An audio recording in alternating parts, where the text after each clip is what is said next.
Welcome to tutorial number 6, where we will be creating an enemy that can detect our cube, which is our player. In the hierarchy, right-click 3D Object, New Sphere. Set the position to 0.50, scale is 111. And in the bottom right, let's add component, type in behavior tree, and we're adding another behavior tree to this guy. Create new and bound.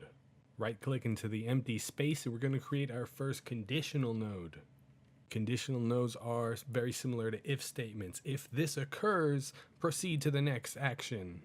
Go to assign condition task, type in check trigger. We're going to be using the sphere collider on our character and detecting any other colliders in the scene. We're going to leave the check type to trigger enter, but we are going to do specified tag only.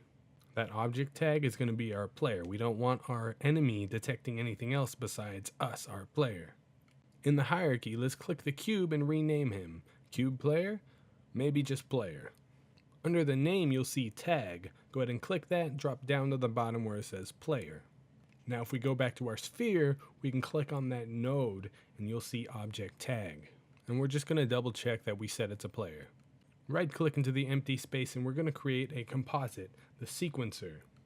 Set the sequencer to start and then drag it out, connect the conditional node. Now if we had another leaf node attached to the right, it would not fire unless the conditional task completed first. From the sequencer node, we can grab one of the black dots and drag out. Now we're going to create an action task. This action is going to do nothing exciting, we're just going to test it. Make sure that our condition is working. Assign action task, do a debug log. Enter any text you would like to. I did attack player.